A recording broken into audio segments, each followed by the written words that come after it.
In this video, I'm going to be building an AWS AppSync GraphQL API using Amazon DynamoDB, AWS Lambda, Amazon Cognito, and AWS CDK as the infrastructure as code provider. The API is going to allow both public and private access, so users that are not signed in will be able to query and read items, and signed in users that are part of the admin group will be able to create, update, and delete items. The type of API that we're going to be building is for a simple e-commerce backend that's going to be essentially a product type. So users that want to view the products can view them, and admins can create, update, and delete them. The general ideas and concepts here can actually be used across a lot of different types of applications. So I think this is a really informative topic, and I hope that you enjoy this and get a lot out of it. With that being said, let's go ahead and start writing some code. So the first thing that we're going to do is go ahead and create a new directory. I'll call this CDK products. And here in the new directory, we're going to go ahead and initialize a new CDK project. So I'm going to say CDK init, and we'll set the language to TypeScript. Once the project's been created, we'll go ahead and install the dependencies using either npm or yarn, or any package manager installation that you like. And we're going to be installing AWS CDK Cognito, AWS AppSync, AWS Lambda, and AWS DynamoDB. And while that's installing, we'll go ahead and open up the project in our text editor.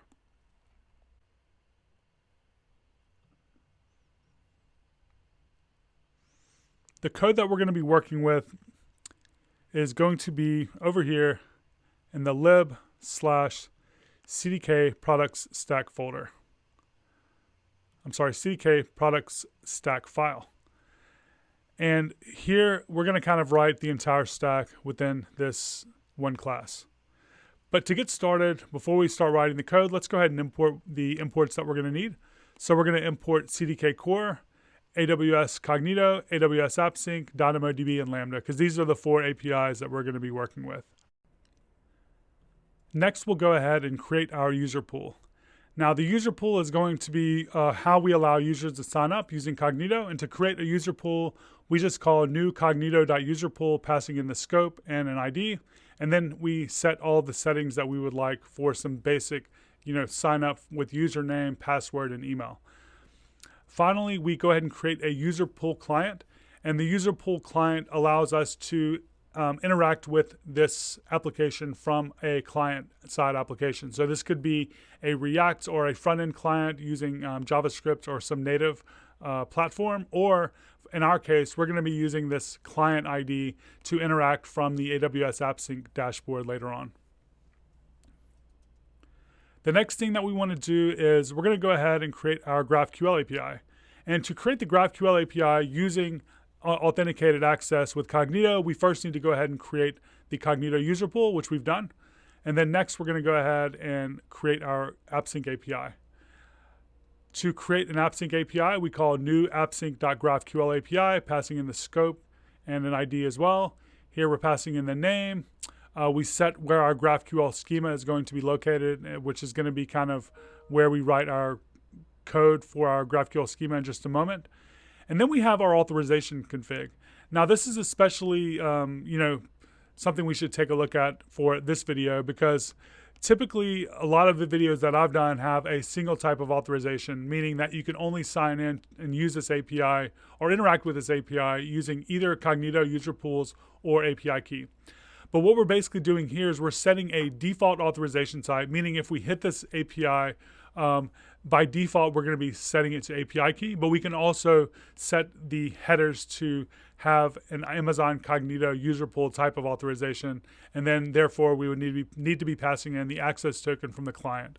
And to do that, we set an array of additional authorization modes, and we set the authorization type to user pool, and then we pass in the user pool configuration being the user pool that we just created up here.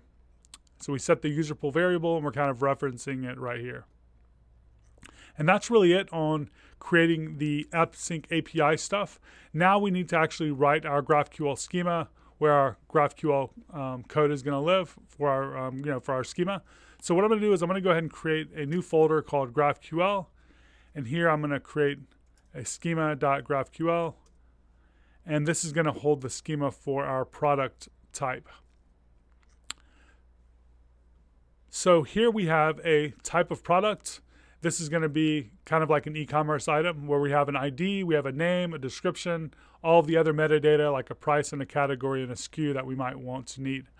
And then we set some directives onto our type.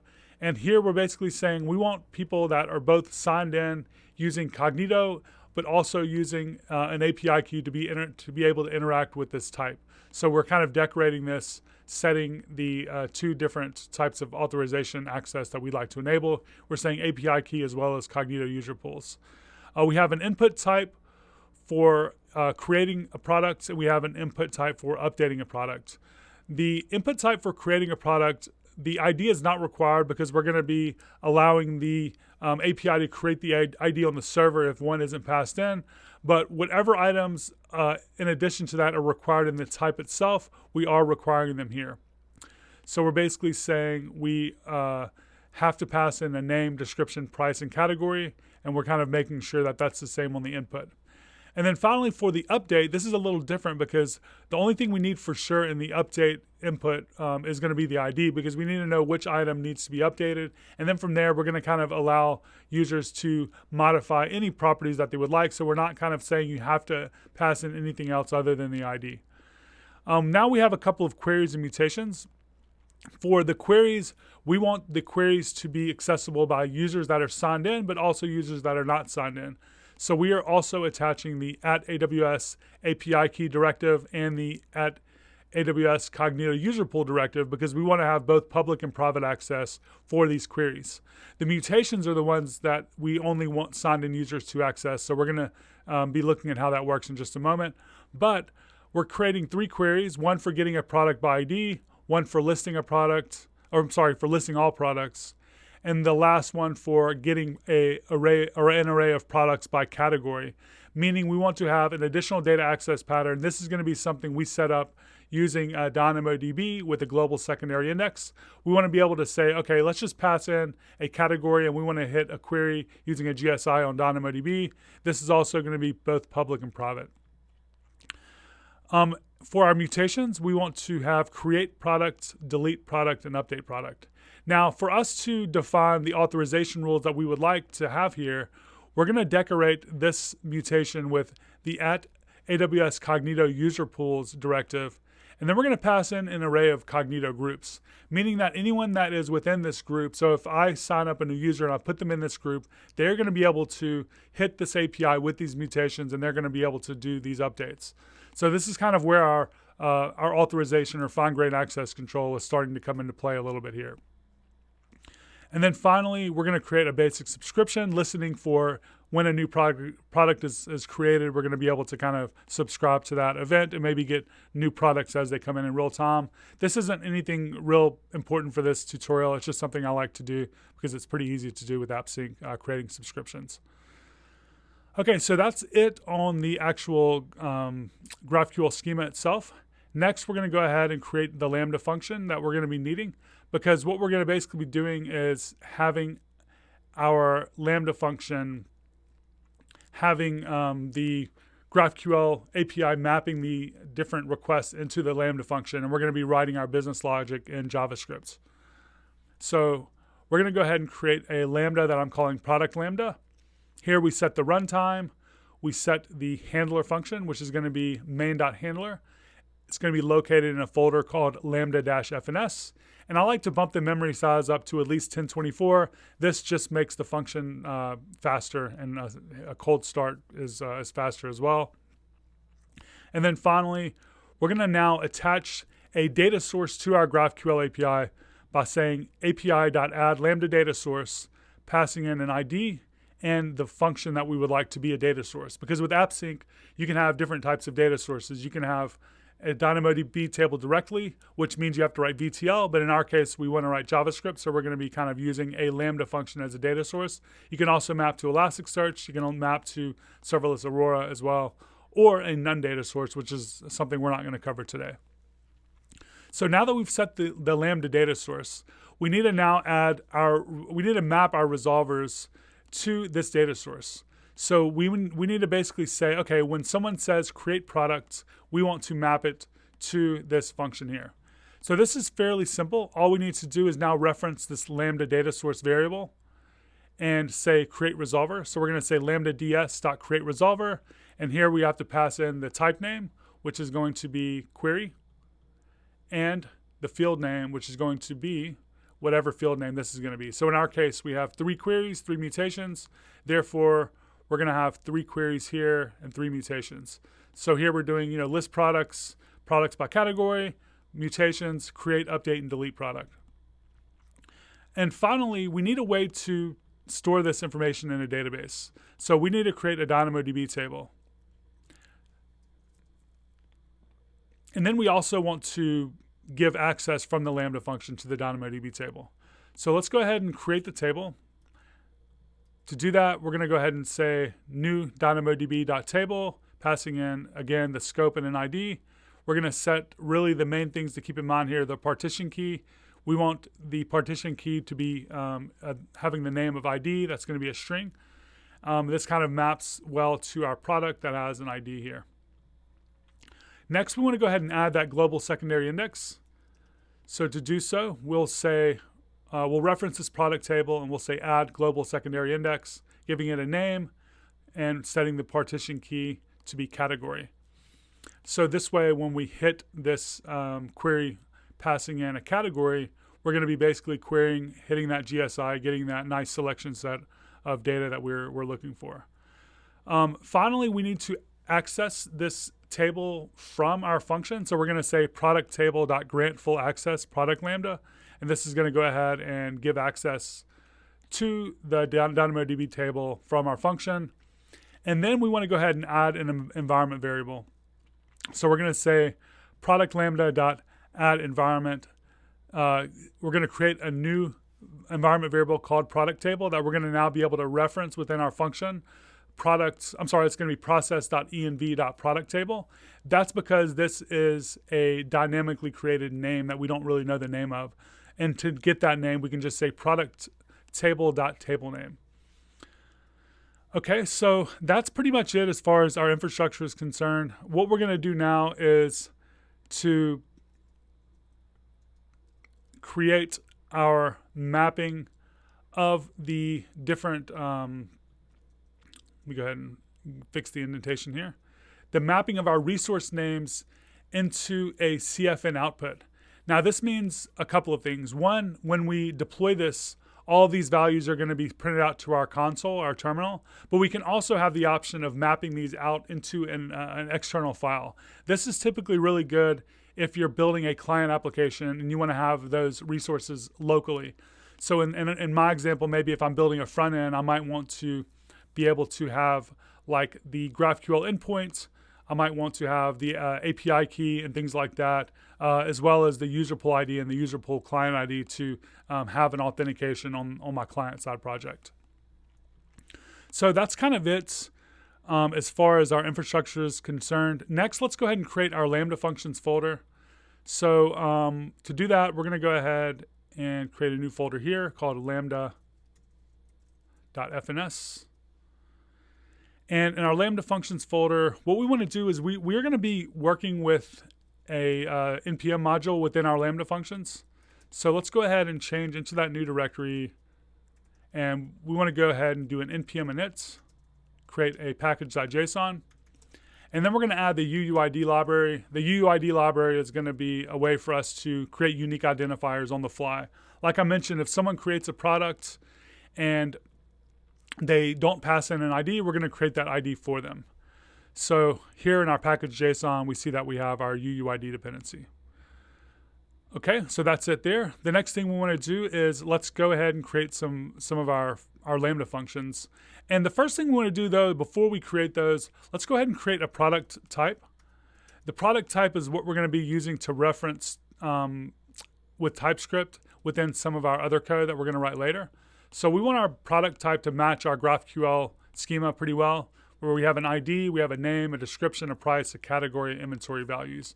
All these values are kind of going to, again, be mapping the data that we're expecting from our GraphQL API. The next thing we'll do is we'll go ahead and create our main function. And this will give you a good idea of like what is all going to happen in our app. The main function is going to be kind of where that event comes in, and this is like our main handler function. So to map all of the different GraphQL operations, we're going to create separate files or separate functions for each operation. So we want a get product by ID function, a create product function, list products, delete, update, and products by category. And we're going to kind of modularize each one of those actions to DynamoDB in their own folder or in their own file. We're also going to import the product type because we're going to be needing to use that in just a moment down here. Now we're going to create our own AppSync event object or our own AppSync event type that has all the different fields that we're kind of expecting. So we're going to have the info object. The info object is kind of the GraphQL info object that gives us information about the GraphQL request that's coming through. So we'll have things like the field name and the things like the type of query that's happening, whether it's a query or a mutation and stuff like that. But we're going to be actually using the field name in a switch statement right here, where we're going to map over, we're going to switch over the field names. We're going to say, if it's this operation, we want to call this function. So if it's get product by ID, let's call get product by ID, and so on and so forth. We're also going to have the arguments. The only 3 arguments that we're going to be working with are the product ID for getting an item by ID, the category for calling products by category, and the product itself when we're creating a new product. We also have the identity object that has the username that we could use if we wanted to, but in our case, the main thing that we're going to be working with is the claims. And in our case, we don't even have to deal with this because the way we set up our schema, we are actually using a directive that kind of says, okay, here we go right here actually. If they're in the admin group, allow them to perform this action. But another cool thing that you can do is like you can access not only the user's identity within the event, but also that array of claims. So if there's any other custom business logic that you might want to do here, you can actually get the different groups that user is in and have them and be able to do whatever you like with them. And then here, this is pretty straightforward. We're going to basically switch over the field name, and we're going to call a method or a function based on that field name. So if they're calling create product, we want to call create product. If they're querying for list products, we want to call list products. And that's pretty much it. I would say this code right here to me was really straightforward when I first saw someone kind of go this route. So let's go ahead and create our DynamoDB operations. So the first thing we're going to do is we're going to create a create product function. And here, this is going to be what calls DynamoDB put item. So we're going to import the AWS SDK. We're going to create an instance of DynamoDB document client. We're going to import the product type, and then we're importing the UUID library. And in the create product function, whoops, I need to export default create product. In the create product function, we're going to say if there is a product ID, we're just going to continue. If there isn't, let's go ahead and create an ID for them. For our parameters, we're using that process.env.product table that we went over in our initial creation of our infrastructure, that we created that environment variable. And then we're using the product that is coming in as an argument as the item. And then we just call document client.put, passing in this params object, and it is a promise, so we're able to await this. And then we return the product because in our GraphQL request, we might want to kind of have that data in the return values. The next thing that we're going to do is we're going to go ahead and create list products. And this is actually a really, really straightforward DynamoDB operation. All we're going to need to do is create a params object using the environment variable of product table, and we're going to call a scan operation against DynamoDB. This is just going to return every item in the DynamoDB table. I guess I'll open back main.ts because we can kind of go here and see some information around how we're doing as far as our files being created that match up the things that we're importing. The next thing I'll do is I'll go ahead and create get product by id.ts. And this might need to be actually lowercase.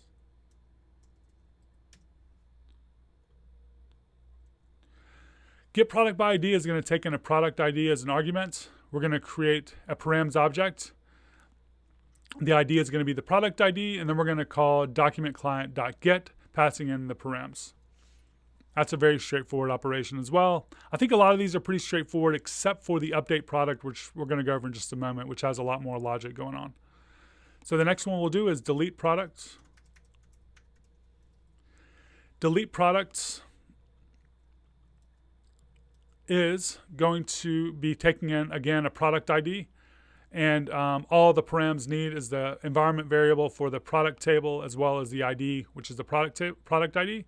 And then we call document-client.delete. This deletes the item in DynamoDB. The next thing we'll do is create the products by category. This is going to be where we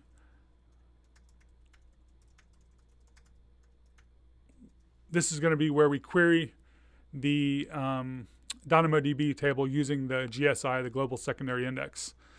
And this is a little more complicated because we're getting the category here, but we need to set up some key condition expressions, expression attribute names, and expression attribute values to work with the document client API. So we're basically saying we want the key condition expression, the key that we're going to be querying against. We're going to basically say we want the field name to be category, and then we want the category to be the category that's being passed in. So we're essentially saying query on the key that is named category with something like shoes, and then give us all of the shoes that are coming back within that category. It would be all of the shoes, right? Or if you were maybe wanted to create a query for sweatshirts or whatever else. And that kind of makes up the params. This is an API that I'm not too comfortable with. Like, I don't love it, but I've gotten used to it. So if you're interested in learning more, check out the document client docs. And then we're going to call document client.query, passing in the params, and pretty much the same as we've seen in some of the other different DynamoDB operations that we've worked with. The last thing we want to do is we want to go ahead and create update product.ts. And in the update product, we're going to be allowing users to pass in number of items to be updated. So we don't really know what's being passed in other than we know that there needs to be an ID. So the product ID will be there, but we don't know what else is going to be there. And in order to make this happen, we're going to be kind of doing some logic where we map over the attributes that are being passed in, which are essentially the keys of this object that is the product. So the product might look like we pass in an ID, and we might pass in the name, we might pass in the price, but we don't pass in anything else. And then the next time we call this, we might be passing in the ID and the description. So essentially, no matter what gets passed in there, we're going to be mapping over the items there by making it an array. And that's what happens when you call object.keys, passing in an object. You get an array, and then we're going to map over the array, and we're going to be dynamically building up this update expression, the expression attribute names, as well as the expression attribute values. Now, this is a little more complicated than I want to kind of go through now, but if you want to learn more about how this works, there are a couple of different articles that I've seen where people have kind of walked through how to dynamically create these update expressions. But also this code is, again, available for you in the workshop materials. So once we've built our params object dynamically, we're going to call document client.update, passing in the params. Again, the same stuff we've been doing before. So now we should be able to go ahead and try to, let's go ahead and go back to main and make sure that we're not seeing any errors. Okay, all our errors have gone away. We should be able to go ahead and test this thing out. So what we're going to do is we should be able to go ahead and run npm run build and then CDK diff. npm run build is going to transform our TypeScript files into JavaScript, and CDK diff is going to give us a, oops, I'm in the wrong folder. Let me run that here. Yeah, npm run build, like I said, is going to build our JavaScript file. CDK diff is going to go ahead and tell us what is going to be deployed when or if we run CDK deploy. So the diff shows us all of this stuff. So we have a bunch of IAM roles. We have actual resources being created, all kinds of stuff. Now, to actually build this, we're going to run npm run build and CDK deploy. Now, we could stop there, but what we would like to is let's go ahead and create an output file to create a JSON file holding all of our exports. So running this with the -o flag and then passing in the file name that you would like to write to will create an exports file. In our case, we're going to call this CDK exports.json. That will have our AppSync API key, our API URL, our project region, our user pool ID, and our user pool client ID. So we could ingest this at this point within a client project. So let's go ahead and run this and see what happens. Here we'll go ahead and choose yes to deploy the changes.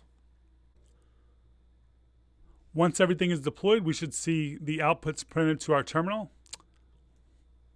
And if we go ahead and open our text editor, we should also see a CDK exports.json file with all of our resources printed out there as well. Now let's go ahead and test this out in the AWS console. To do so, we'll first go to the Cognito console, I guess, to go ahead and create a user and put them in the admin group.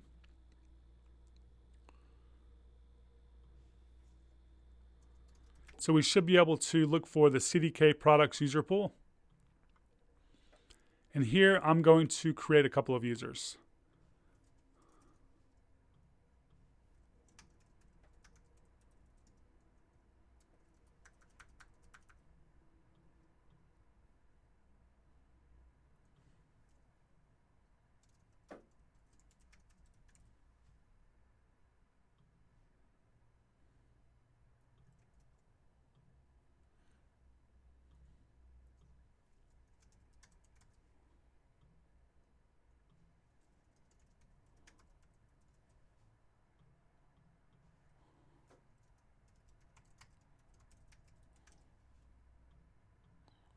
All right, so we've created 2 users. Next, let's go ahead and create a group.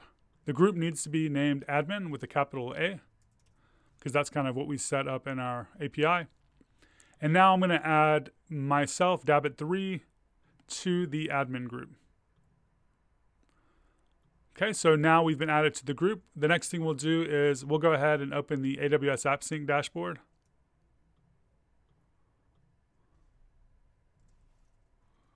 And we'll look for the product API.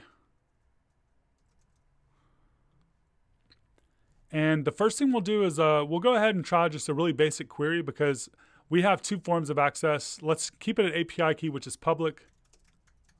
We should be able to go ahead and list products, which is going to return an empty array. But it at least should allow us to return the array without any type of authorization errors or anything like that.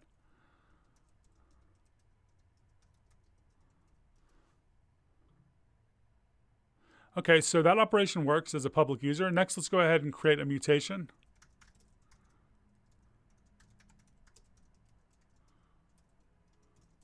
For the product, we want to pass in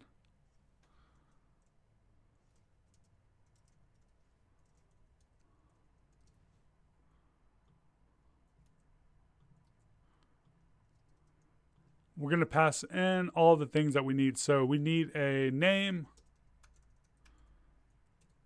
a description,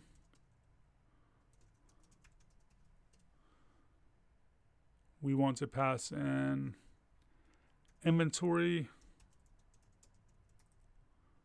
price, category, and maybe like a SKU. So let's go ahead and try to create this as a public user.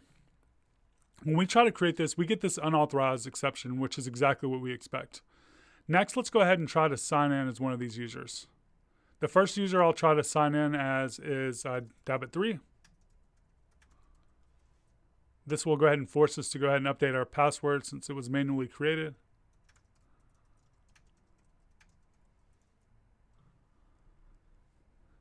And now I should be able to go ahead and create a product. And I should also be able to list products because as an admin user, I can do pretty much everything. Next, I want to log out and just sign in with a random user.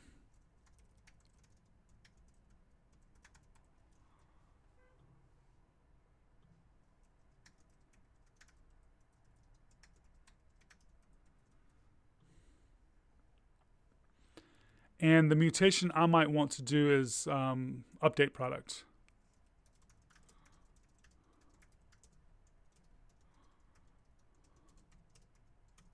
And I want to go ahead and pass in the ID for the product that I'd like to update. And we're going to return the ID and maybe the description. And maybe we'll update the description to say something like, best shoes ever. Now, if I run this mutation, I'm getting an unauthorized exception because, again, I am not an admin. If I log out and I log back in as Dabbit3,